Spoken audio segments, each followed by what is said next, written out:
Các bạn đã đến với kênh của Luke Vui Vẻ. Hôm nay mình sẽ làm một video. Mình sẽ làm scrap. Dự án này thì cũng bí mật nha. Đây chính là nguyên liệu: một tờ giấy này, một hộp bút này, một bộ bút sáp màu và một quyển sách có nhiều sticker. Bây giờ mình sẽ lấy cái kẻ thế này và lấy một cái bút chì. Còn bút chì đâu rồi? Không có. Tận một tí nhé.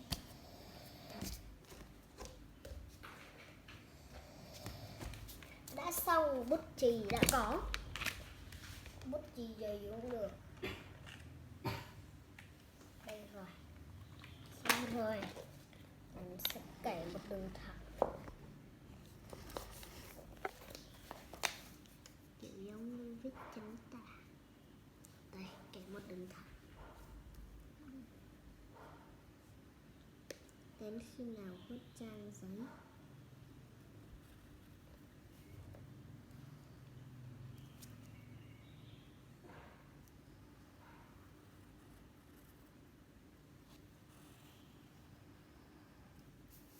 Mà cái kẻ của mình thì cũng hơi méo, nhưng mà các bạn nhớ phải kẻ thẳng nha. Này.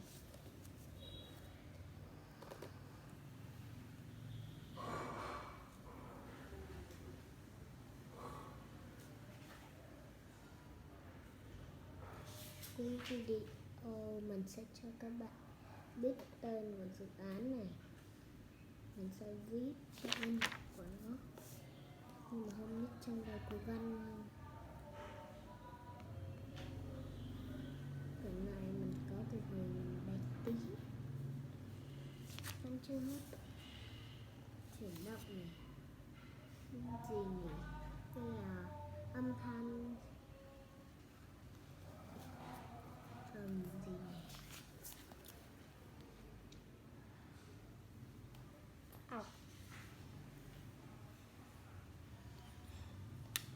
Chuyển động âm thanh. Gì? Thôi mình cứ tạm đây là di chuyển, còn đây là chuyển động, còn đây là cảm biến, còn đây là sự kiện, còn đây là gì nhỉ? Sau sự kiện là hay là đây là các phép toán, đây là gì? Sau các phép toán là các biến số, còn đây là khối của tôi, đây là khối của chúng ta, và thế này, còn cái này vẫn chưa bí mật nha. Các khối lận thì các bạn tự viết, còn mình thì không nhớ, nhưng mình không viết nhé. Nếu các bạn không thích viết thì các bạn cứ việc không viết. Đây rồi. Bây giờ thì là sân khấu.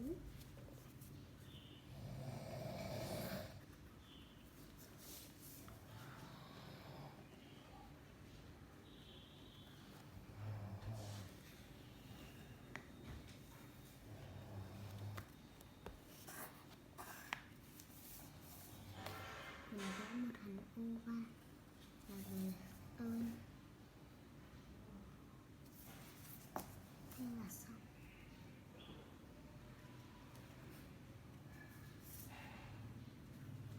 Đấy rồi.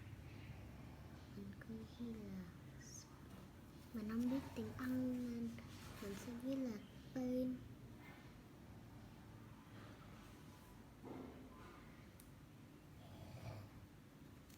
Xong rồi. Bây giờ là phần con mèo.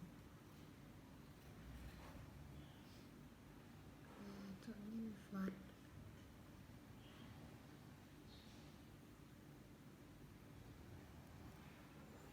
Đây là chọn phông nguồn.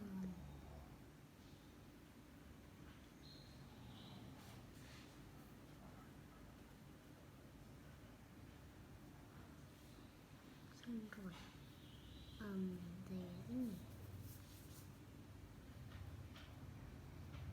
Đây là x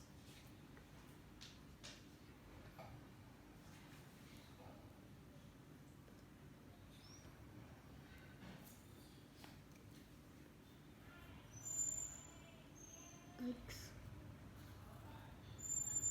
y gì nữa nhỉ? Vậy nhé, cho các bạn nhìn thấy lúc nãy mình chỉnh cao hơi quá.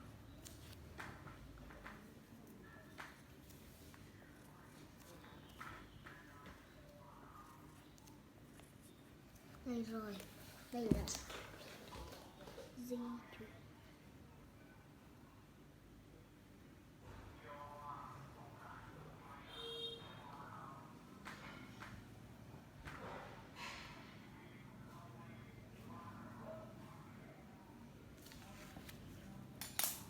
Như thay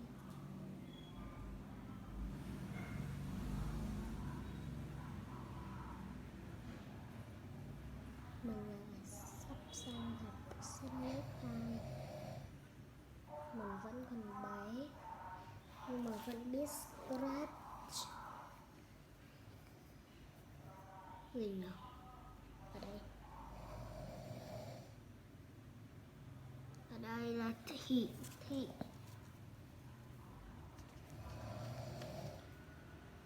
Vậy cũng được. Nhưng mà không được dùng bút bi. Như nhỉ?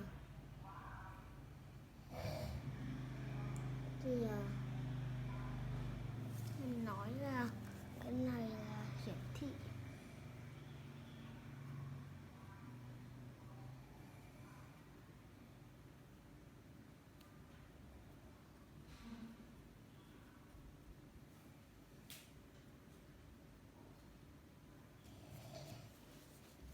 Hiển thị xong đến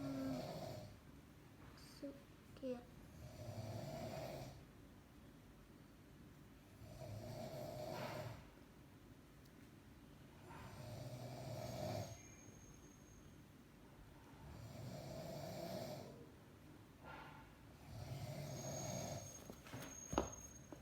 Sự kiện.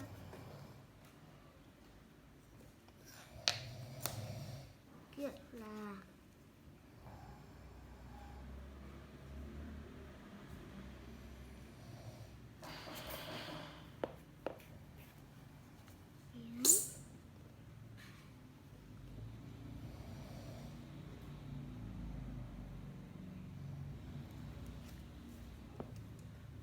cảm biến.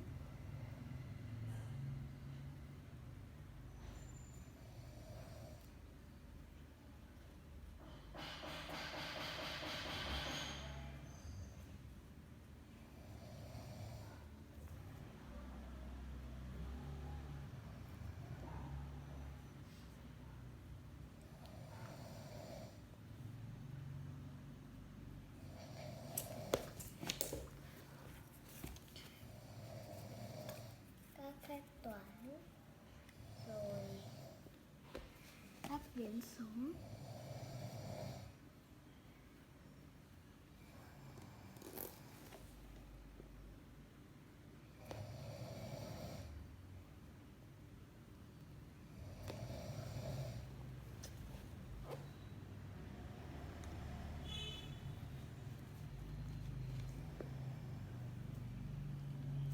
Đây là cuốn của tôi.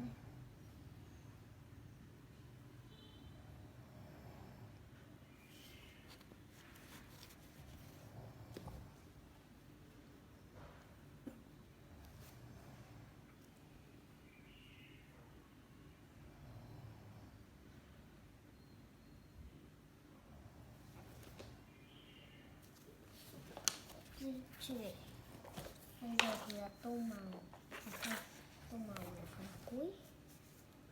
Bây giờ dán sticker. Đây rồi. Sửa thêm tí.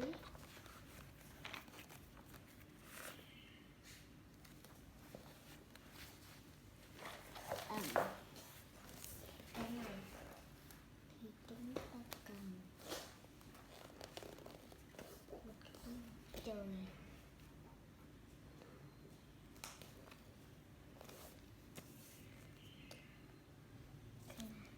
Xong rồi một trời.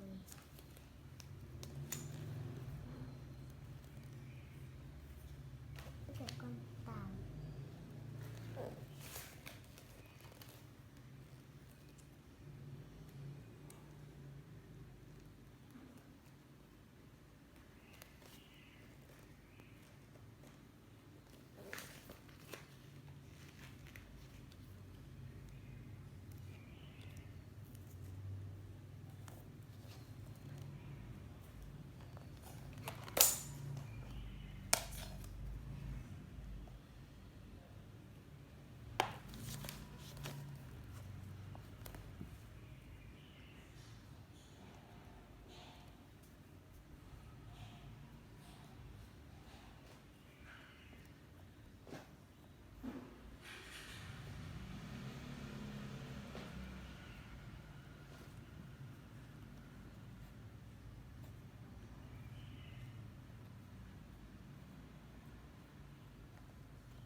Một cái cây để xem có không. Nếu không có thì là cái khác. Để cái nát kia đi. Có. Đây thì có cái khác. Đây.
dây nước không nhỉ?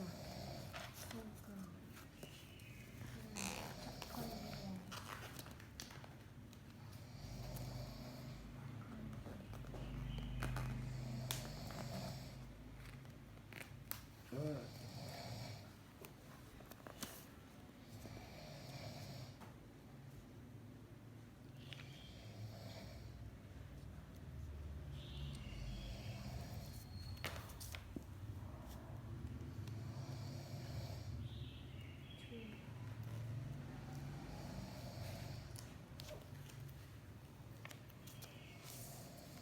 Mẹ thôi.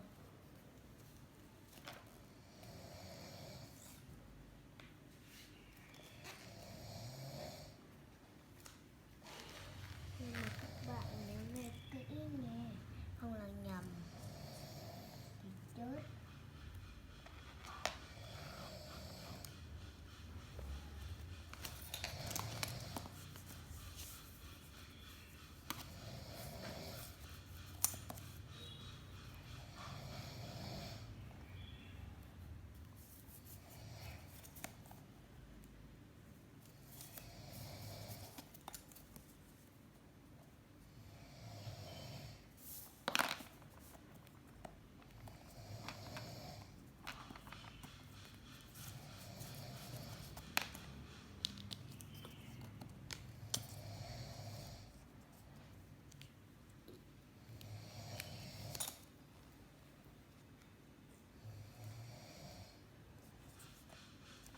Phải ăn cá thôi, chứ không là bị đầy cá luôn.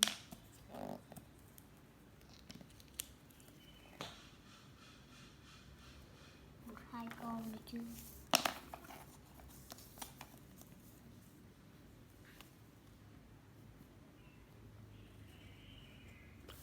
Thế này. Rồi tẩy phần cũ đi, đảo cho nó rộng.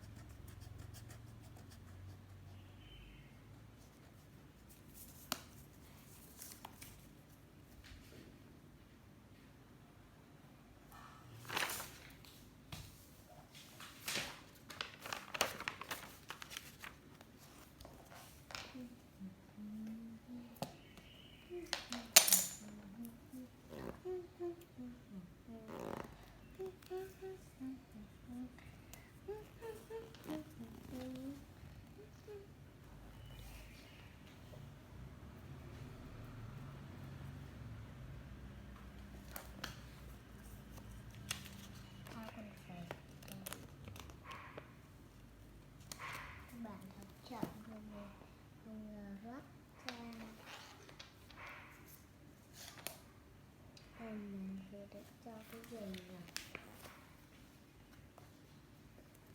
Đây rồi, nhưng mà nói các bạn biết là đây rồi.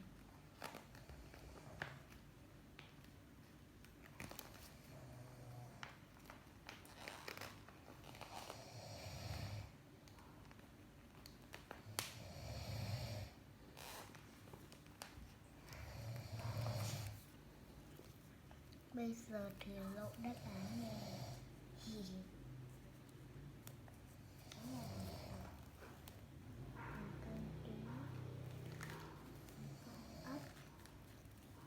Thì sẽ đặt ở đây. Nhưng mà sao có thể tí tẹo.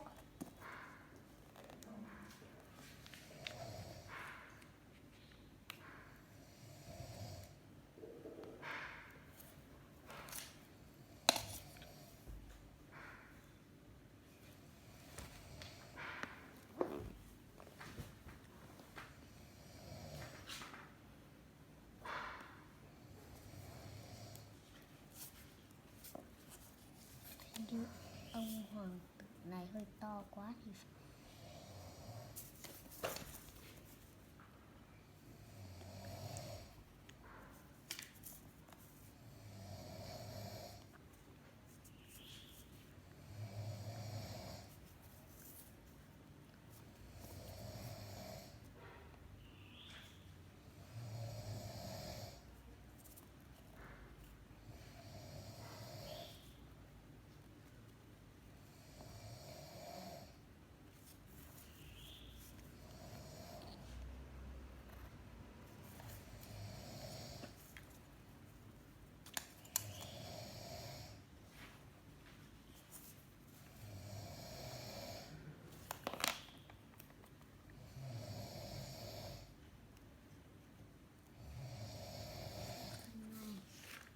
Không có hay lắm đâu.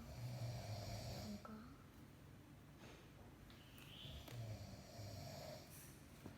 Tôi chắc chắn là không có. Tôi chắc chắn là quá chuẩn.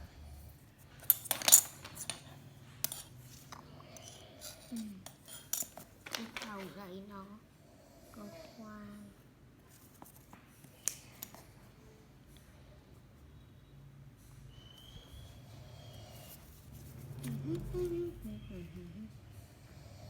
Mỏi cổ quá, chắc gãy lưng tới luôn.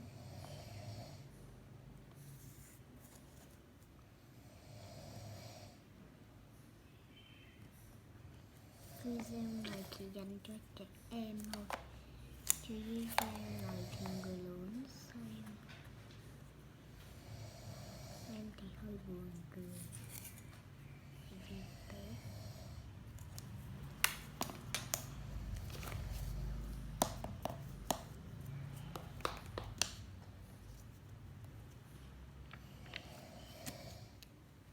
giờ thì bỏ con thuyền ra, dán vô đây,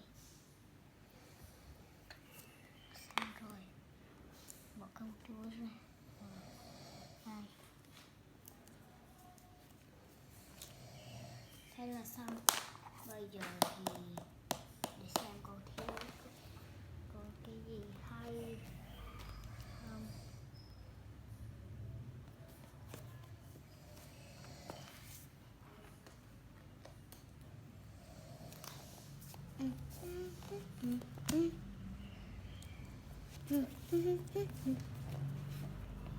Bây giờ mình viết chữ H cơ.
Xem đi thuyền, lấy màu cam, lấy màu cam, đây rồi. Sau cái phần này, quẹt, đây có bông tàu đi.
thấy đây.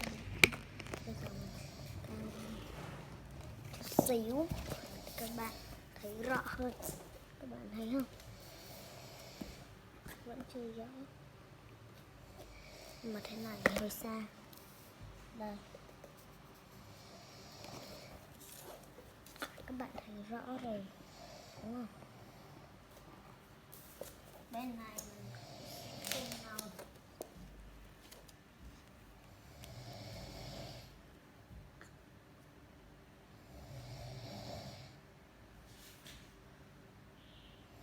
Không à?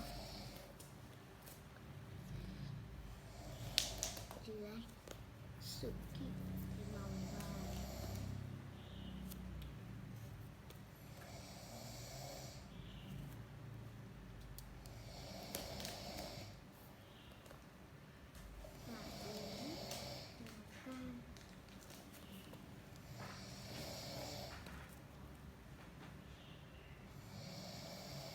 Các phép toán